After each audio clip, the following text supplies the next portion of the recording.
Welcome to my channel. నా channel కనుక మీరు ఇంకా సబ్స్క్రైబ్ చేసుకోకపోయినట్టయితే ప్లీజ్ సబ్స్క్రైబ్. ఈరోజు మనం ఈ వీడియోలో 31 జనవరి 2025 అంటే శుక్రవారం రోజు స్టాక్ మార్కెట్ ఏ విధంగా ఉండబోతుంది అనే ప్రెడిక్షన్ వీడియోని మనం చూద్దాం.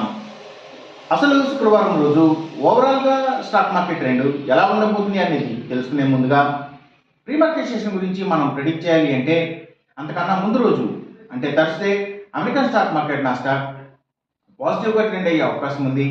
అలాగే నెక్స్ట్ రోజు అంటే ఫ్రైడే మార్నింగ్ టైము ఒక నెగిటివ్ ట్రెండ్ని చూపించే అవకాశం ఉంది.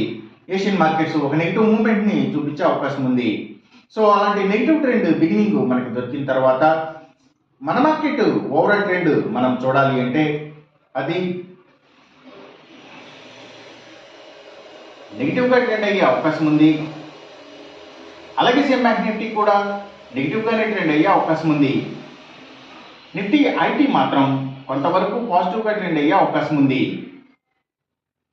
ఇక మనం ఇంట్రాడే స్టాక్ సెలెక్షన్ విషయంలో భాగంగా ముందుగా మనం గెయినర్స్ విషయం చూడాలి అంటే ఏవైతే సిగరెట్ కంపెనీల స్టాక్స్ అలాగే స్పిరిట్స్ అండ్ బ్రూవరీస్కి సంబంధించిన కంపెనీల స్టాక్స్ మంచిగా గెయిన్ అయ్యే అవకాశం ఉంది.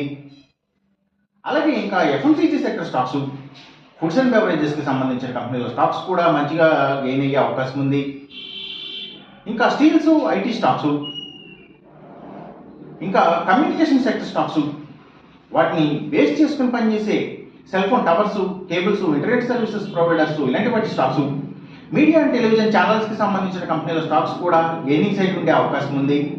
అలాగే ఇంకా లగ్జరీ హోటల్స్ డైమండ్స్ ఫ్యాషన్స్ ఇలాంటి వాటికి సంబంధించిన కంపెనీల స్టాక్స్ అలాగే ఇంకా సినిమాల థియేటర్ల కంపెనీల స్టాక్స్ కూడా గెయినింగ్ సైడ్ ఉండే అవకాశం ఉంది శుక్రవారం రోజున. ఇక మనం ఇంట్రాడే లూజర్స్ విషయం చూడాలి అంటే ఏవైతే పబ్లిక్ లిమిటెడ్ కంపెనీల స్టాక్స్ చాలా వరకు కూడా నెగిటివ్గా ట్రెండ్ అయ్యే అవకాశం ఉంది. అలాగే ఇంకా అగ్రికల్చర్కి రిలేటెడ్గా ఉండే అన్ని కంపెనీల స్టాక్స్ కూడా అంటే అవి సీడ్స్ కంపెనీల స్టాక్స్ ఫెర్టిలైజేషన్ కెమికల్స్ ట్రాక్టర్స్ కంపెనీల స్టాక్స్ ఇలాంటి వాటి అన్ని స్టాక్స్ కూడా నెగిటివ్గా ట్రెండ్ అయ్యే అవకాశం ఉంది. అలాగే ఇంకా Nifty automobile sector stocks power and ఎనర్జీకి సంబంధించిన అన్ని కంపెనీల stocks tours and travels logistic supplies imports and ఎక్స్పోర్ట్స్కి సంబంధించిన కంపెనీల stocks pharma chemicals stocks labs అలాగే ఇంకా పెట్రోకెమికల్స్కి సంబంధించిన కంపెనీల స్టాక్స్ ఆయిల్ అండ్ న్యాచురల్ గ్యాసెస్కి సంబంధించిన కంపెనీల స్టాక్స్ బయోగ్యాస్ బయోపవర్ బయోడీజిల్ ఇలాంటి వాటికి సంబంధించిన కంపెనీల స్టాక్స్ ఇవన్నీ కూడా నెగిటివ్గా ట్రెండ్ అయ్యే అవకాశం ఉంది శుక్రవారం రోజున. ఇంకా సీపర్స్ అండ్ హార్బర్స్ ఆయుర్వేదిక్ మెడిసిన్స్ని తయారు చేసే కంపెనీల స్టాక్స్ ఆక్వాకల్చర్కి సంబంధించిన అన్ని కంపెనీల స్టాక్స్ సిమెంట్స్ కంపెనీల stocks real estate sector stocks ప్రత్యేకించి ల్యాండ్స్తో డీల్ చేసే కంపెనీల స్టాక్స్ ఇవన్నీ కూడా నెగిటివ్గానే ట్రెండ్ అయ్యే అవకాశం ఉంది శుక్రవారం రోజున. ఇక మనం ఎంసీఎక్స్ ట్రేడింగ్ విషయం చూడాలి అంటే ఏవైతే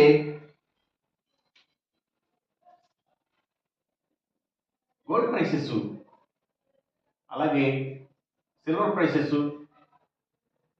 ఇంకా crude oil and natural gases prices కూడా సో ఇవన్నీ కూడా తగ్గే అవకాశం ఉంది.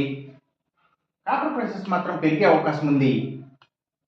ఈ చెప్పిన రిజల్ట్స్కి ఏమాత్రం వ్యతిరేకంగా జరుగుతున్నట్టు మీకు అనిపించినా సరే ఇమీడియట్గా మీ బెట్ల నుంచి వెనక్కి వచ్చేసేయండి. ఇది కేవలం ఒక ఆస్ట్రాలజికల్ ప్రెడిక్షన్ మాత్రమే, దయచేసి గమనించండి.